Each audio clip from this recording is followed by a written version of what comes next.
Buenas tardes,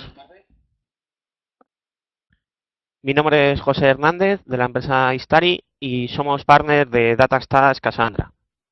Bienvenidos a este workshop de desarrollo Cassandra con el driver Java, donde vamos a ver cómo efectuar las funciones fundamentales de acceso a Cassandra desde Java. Desde conectarnos al driver, hacer un balanceo repartiendo la carga entre los distintos nodos. Como también vamos a ver cómo ejecutar distintos tipos de queries y cómo ver las estadísticas fundamentales sobre el tipo de accesos que estemos haciendo a nuestra base de datos. En primer lugar, para conectarnos a Java debemos utilizar una librería, que es el driver de DataStash para Java. Podemos incluirlo como una de nuestras dependencias en nuestro proyecto Java. Imaginemos que tenemos un clúster formado por varios nodos. Generalmente un clúster de Cassandra va a ser muy dinámico. Podemos ir ampliando carga y añadiendo nuevos nodos, o irán desapareciendo nodos si tienen algún problema o tenemos que pasarlos a mantenimiento. Y esto es algo muy importante porque no es como una base de datos tradicional en el que se arranca en una única dirección IP, en un único nodo, y no va a cambiar esa información nunca. Sin embargo, en Cassandra es todo mucho más variable y dinámico a lo largo del tiempo. Lo primero que debemos hacer para crear nuestra conexión es crear nuestro objeto cluster. Este objeto debe ser único a lo largo de toda nuestra aplicación. Es decir, no necesitamos andar abriéndolo y cerrándolo. Es un objeto thread 6 que podemos reutilizar. Lo primero que debemos hacer es indicarle los contact points, que son las distintas direcciones IP del cluster a las que vamos a acceder nuestro driver. En el ejemplo, en la diapositiva anterior, teníamos que aparecían 8 nodos y en este caso solo le hemos dado 2. ¿Por qué? Porque una vez que el driver se conecta a nuestra base de datos, va a hacer un auto-discovery. Es decir, una vez que haya hablado con uno de los nodos, este nodo le va a propagar la información de toda la estructura del resto del clúster. Y esto no va a ocurrir solo cuando iniciemos nuestra aplicación Java, sino que va a ir actualizándose sobre la marcha. Según vayan apareciendo nuevos nodos, se vayan cayendo, incluso va a tener en cuenta la latencia de red contra cada uno de esos nodos y la cantidad de carga que ese nodo tiene, porque nuestro objetivo es enviar la query dentro de los nodos a los que le corresponda, al que tenga la menor carga posible, para que la ejecución de la query sea lo más rápida posible.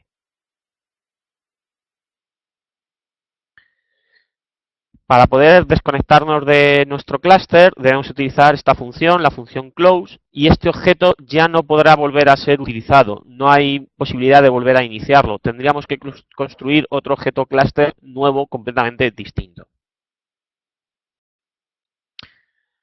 Para poder ejecutar nuestras queries contra la base de datos, lo que debemos hacer es, sobre el objeto cluster, conectarnos, indicándole qué keyspace es el que nosotros queremos utilizar. Y esto nos devolverá un objeto session. Este objeto también es thread 6, también podemos seguir reutilizándolo a lo largo de toda nuestra aplicación. Pero hay una cosa importante que debemos tener en cuenta.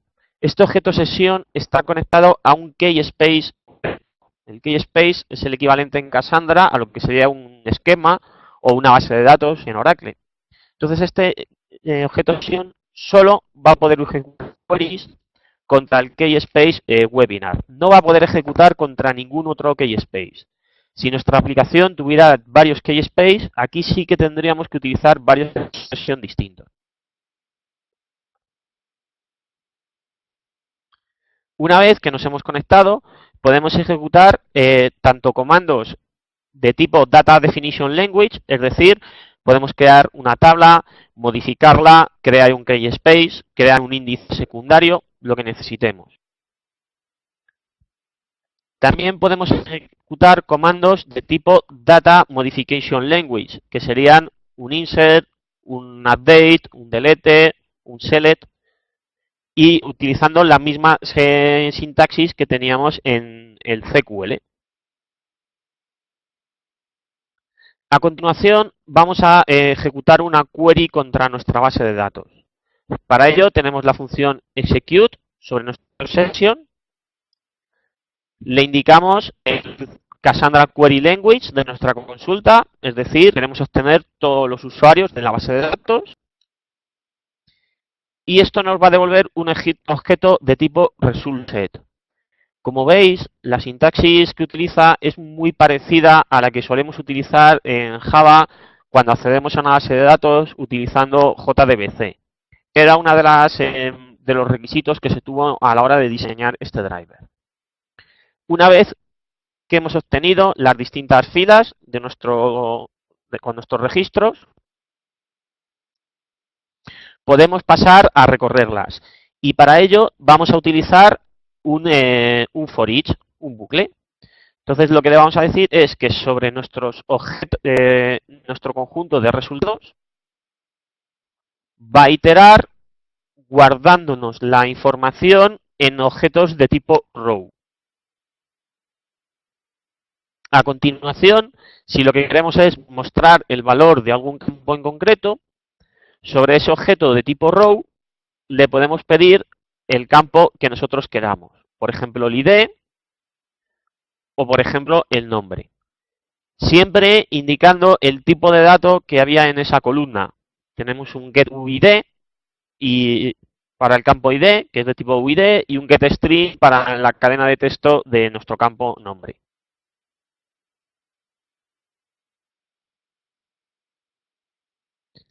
A continuación, vamos a crear un bound statement o un prepared statement. Va a funcionar igual que en el caso de JDBC. Vamos a construir nuestra query, como podemos ver aquí, y donde queramos hacer sustituciones, por ejemplo, en el ID ponemos una interrogación y en el nombre ponemos otra interrogación. Una vez que tenemos preparado este statement para realizar las consultas contra Cassandra, va a ser más eficiente en la ejecución, porque ya lo va a tener precompilado y vamos a ganar algunos milisegundos en ejecución.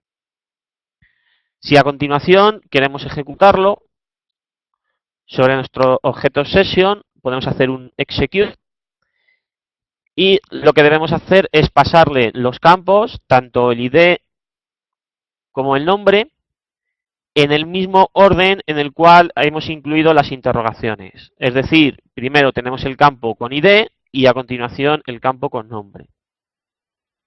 Y esto ya se ejecutará. Este objeto prepared statement es reutilizable. Es decir, si tenemos múltiples queries que en múltiples ocasiones queremos insertar usuarios, podemos ejecutar este mismo statement. No es necesario que creemos un statement nuevo y que lo volvamos a preparar, sino que podemos reutilizarlo y ganamos algo en tiempo de ejecución.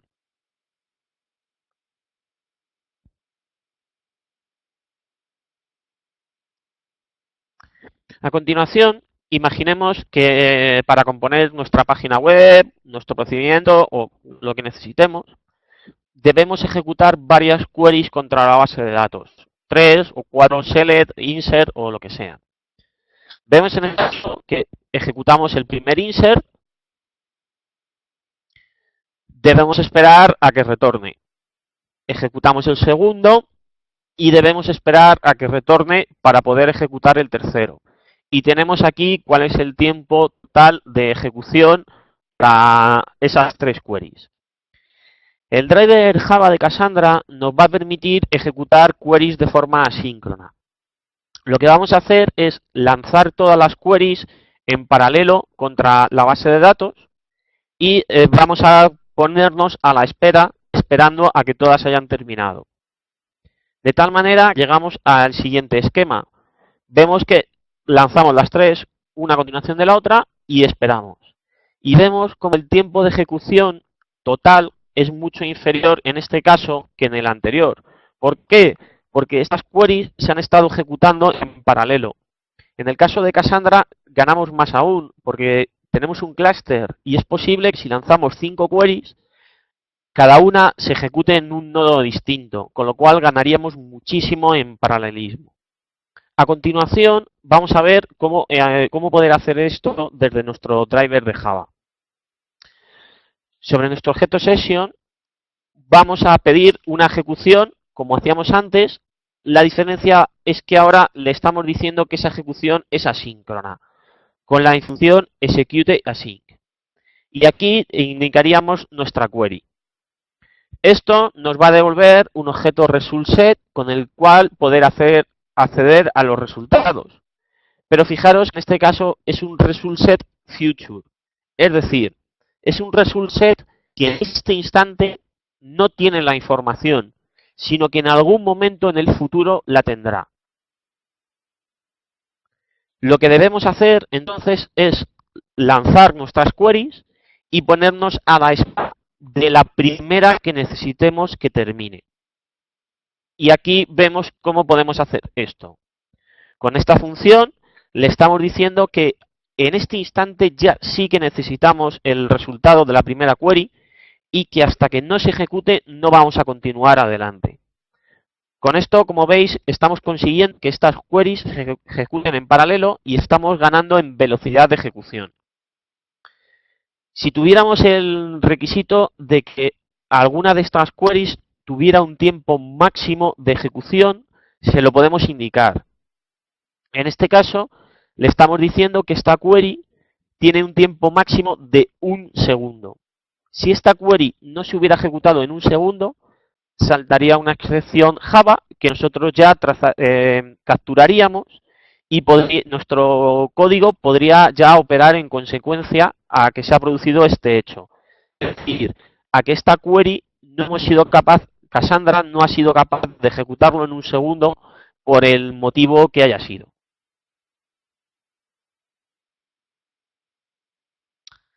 A continuación, vamos a ver cómo utilizar el Query Builder. En este caso, no debemos indicar las consultas en el Cassandra Query Language o CQL, sino que las vamos a construir de forma más programática. Aquí, por ejemplo, estamos viendo cómo hacer un select. Nuestro select, además, le decimos de qué tabla. Esto sería un select asterisco from usuario. Y también podemos indicarle un where.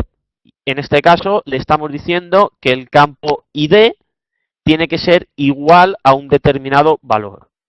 También podríamos añadir otros operadores como mayor, menor, in o incluso un order by en el caso de que nuestra tabla estuviera preparada para soportarlo. Por último, una vez que hemos creado esa query, nuestro siguiente paso sería ejecutarla con execute. En este otro caso, vemos cómo crear una query. El Query Builder dispone tanto para hacer delete o para hacer delete. Le indicamos programáticamente cada una de las columnas que tiene nuestra tabla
Round Robin Policy, en el cual a nuestra aplicación cliente Java le vamos a decir, estamos en este data center y haz round robin, es decir, cada consulta envíala a un nodo distinto, pero nunca te salgas de este data center.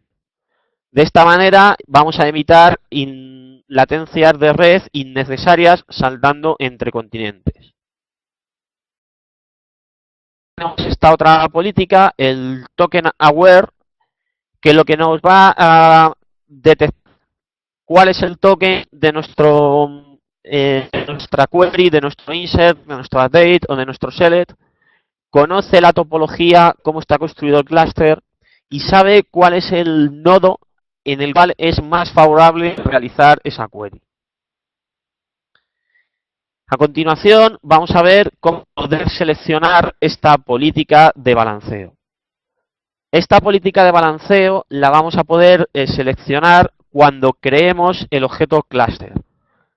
Como veis, aquí le estamos diciendo que nuestra política de balanceo es la que va a tener en cuenta en qué data center se encuentra el cliente de Java y le estamos dando aquí el nombre de nuestro data center. Esto nos garantiza que ninguna query saldrá fuera de este data center. Bien, hasta aquí llega nuestra descripción del driver de Java. Como habéis podido ver, en su diseño se ha tenido muy en cuenta la filosofía de cómo funciona Java en acceso a base de datos, es decir, JDBC, para que el cambio desde el entorno funcional hasta el entorno Big Data, que es el caso de Cassandra, no sea lo más fácil y sencillo posible. También, como habéis podido ver, tiene bastantes funcionalidades a la hora de realizar un balanceo o incluso descubrir los distintos nodos que van apareciendo en nuestro clúster, de forma que nos va a simplificar bastante la labor como desarrolladores. Si alguien, antes de nada, os invito la semana que viene a que asistáis a nuestro nuevo webinar en el cual veremos distintos casos de uso de Cassandra. Y bueno, si alguien tiene alguna pregunta o alguna sugerencia, podéis realizarla a través de la ventana de chat. Muchas gracias.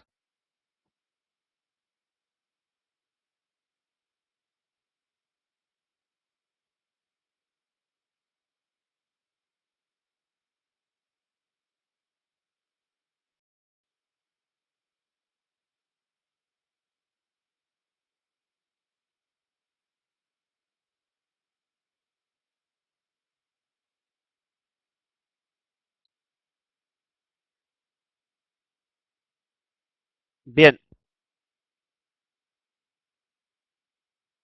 en respuesta a Manuel Polonio, el driver de Java de DataStax no es una beta, es una versión estable.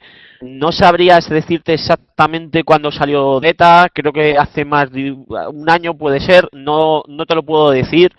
Es un driver libre que te puedes, un segundo, que os pongo en enlace.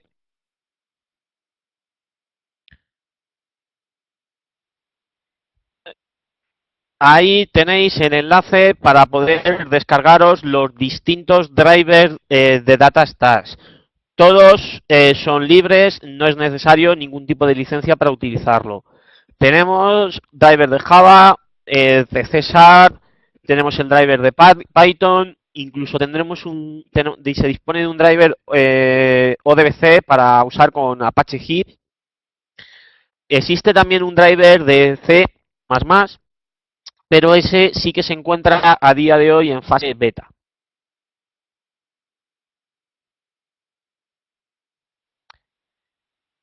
Bien, en respuesta a Jonas Anderson, que pregunta si el query build es solo para comodidad, fundamentalmente sí, es para comodidad a la hora de desarrollar las queries y que también es más difícil cometer un error porque gran parte se está haciendo por código y ten en cuenta que el compilador de Java algunos de los errores no los va a detectar. También es muy útil en el caso en el que vayamos a utilizar reflexión en Java, es decir, queremos que darle un objeto y a partir de ese objeto, con nuestra librería, mirar qué propiedades tiene para construir una query dinámicamente. En ese caso es muchísimo más sencillo utilizar el Query Builder que no construir el CQL directamente a mano. Bien, cuando me preguntáis por persistencia, Cassandra, entiendo que os referís a persistencia de objetos, como es el caso de, por ejemplo, de Hibernate. A día de hoy no existe ningún framework de ese estilo para Cassandra. Y esto es un tema bastante más complejo de lo que puede parecer a priori, porque ten en cuenta que en Cassandra lo que vamos a modelar generalmente una tabla para cada tipo de query que nosotros tengamos que hacer. Entonces eso, traducirlo en un framework que dinámicamente sea capaz de hacerlo todo es bastante complejo.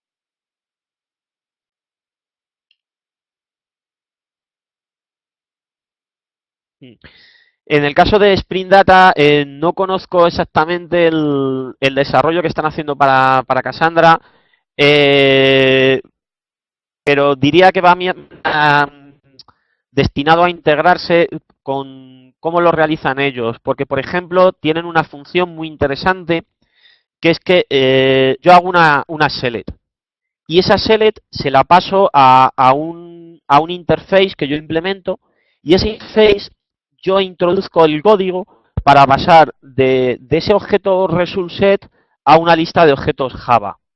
Entonces, es muy parecido a como es el acceso JDBC desde Spring. Lo único que son unas funciones adaptadas al caso del uso de Cassandra en lugar de a JDBC. Bien.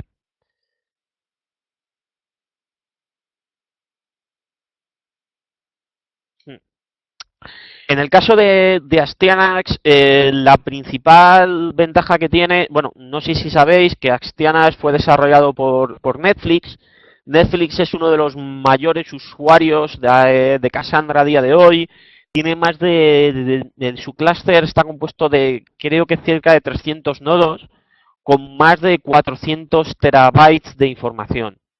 Netflix, para el que no lo conozca, es un sitio o sea, para poder ver películas online de pago, completamente legal. Y Netflix almacena los vídeos directamente en Cassandra. ¿Cuál es la principal ventaja que tiene Astyanax? Estos vídeos generalmente son objetos muy grandes. Entonces lo que hace Astyanax es partir el vídeo, ese objeto muy grande de 1 giga o 2 gigas o el tamaño que tenga la película, lo va a partir en distintos trozos y esos trozos los va a repartir a lo largo del clúster.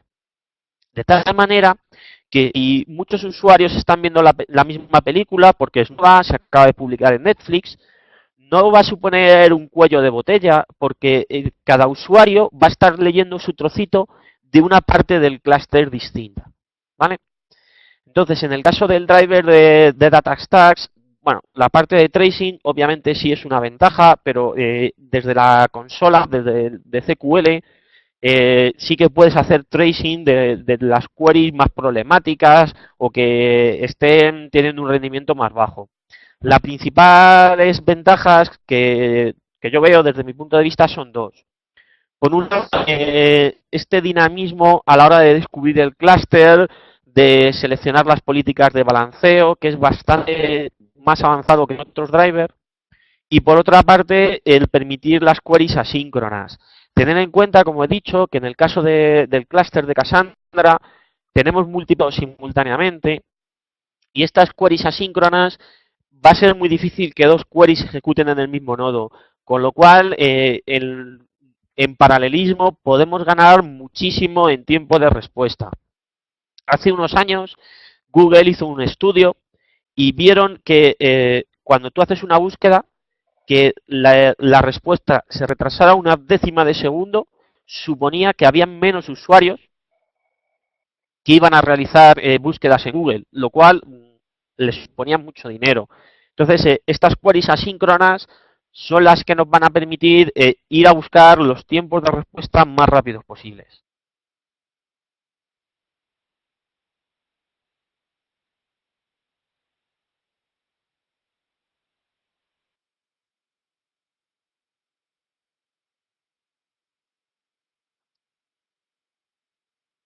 Bien, ¿alguien alguna pregunta más?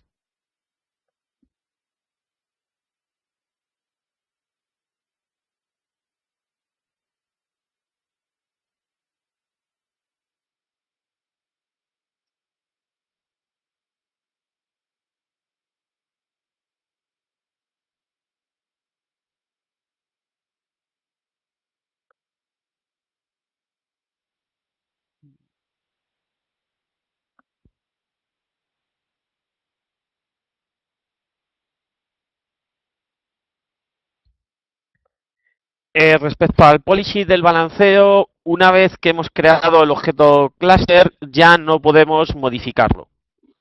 Ten en cuenta que lo habitual, si tenemos dos clústeres, es no tocar eso. De todas formas, se pueden llegar a construir políticas de balanceo mucho más complejas porque se adapten a nuestras necesidades muy específicas.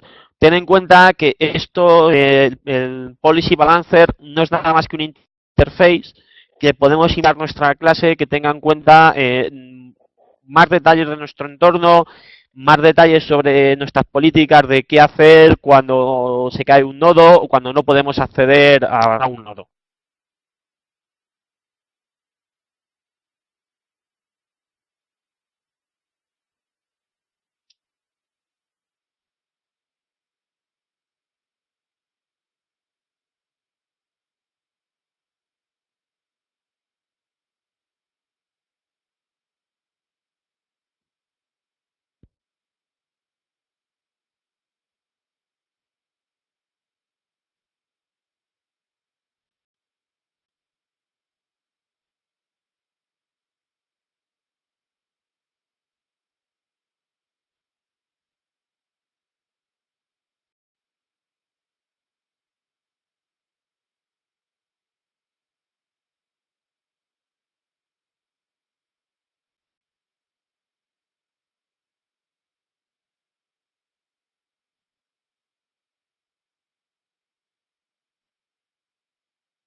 Bien, cuando Manuel Polonio pregunta por el SQL Builder, entiendo que hablas por el Query Builder y comparándolo con los Prepared Statement que llevan estas interrogaciones.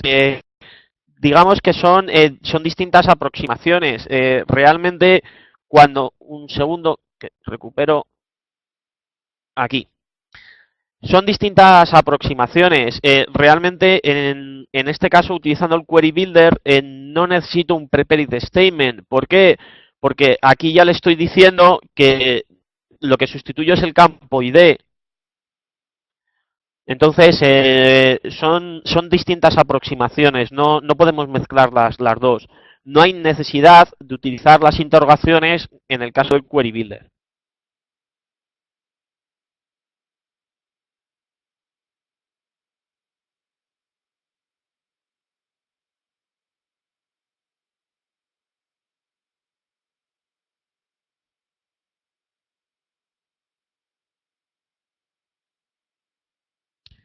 Bien, respecto al round robin, realmente Cassandra, si tienes 10 nodos, el driver lo que va a hacer es primera query contra el primer nodo. Ese nodo tiene la información, o sea, ¿le corresponde la información que él tiene que escribir ahí? Pues posiblemente no. Por eso ese nodo se va a denominar el coordinator de esa query. Y ese nodo ya va a rutar la información a los que le corresponda. Y eso lo sabe Cassandra internamente, no lo sabe Java. A Java no le interesa saber eso. Siguiente query irá contra el nodo 2 y nuevamente podrá darse el caso de que tenga que insertarlo localmente o que tenga que enviarlo a otro nodo. Y así irá en cada query se ejecutará este proceso. Si tú quieres que tu query vaya directamente contra el nodo en el cual tú sabes que está tu información, para eso debes utilizar esta función, esta política de balanceo, el token aware. Entonces el token aware va a saber cuál es tu primary key. A partir de la primary key va a calcular el token usando el murmur partitioner y como él se ha conectado al clúster, sabe cuántos tokens hay en cada uno de los nodos del clúster. Entonces sabe dinámicamente cómo rutarlo. Por lo general, no es necesario llegar al uso del token aware. Yo recomiendo, si tenéis múltiples data centers, utilizar este que tiene en cuenta el data center. Bien.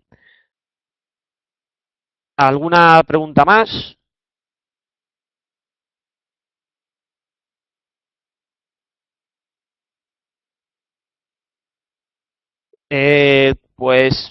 Supongo que sí que le puedes descargar el driver.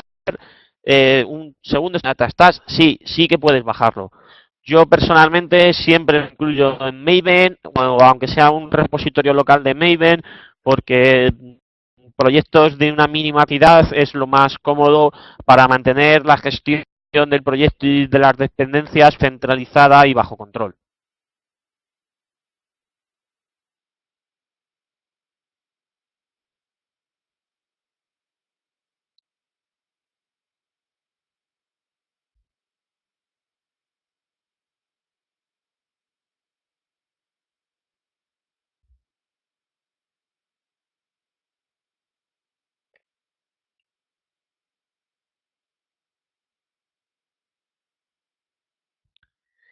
La verdad es que yo no te recomendaría utilizar el token aware.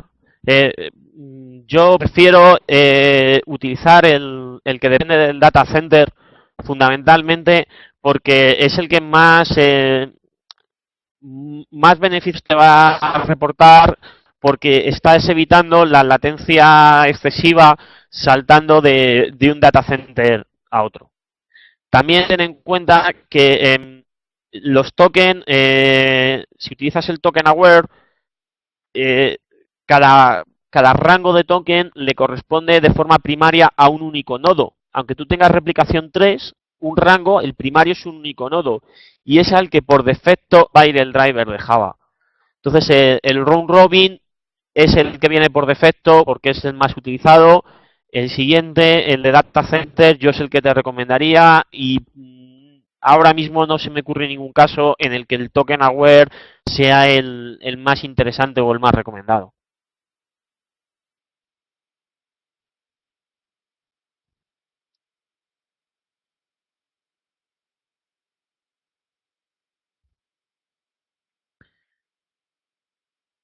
¿Alguna pregunta más?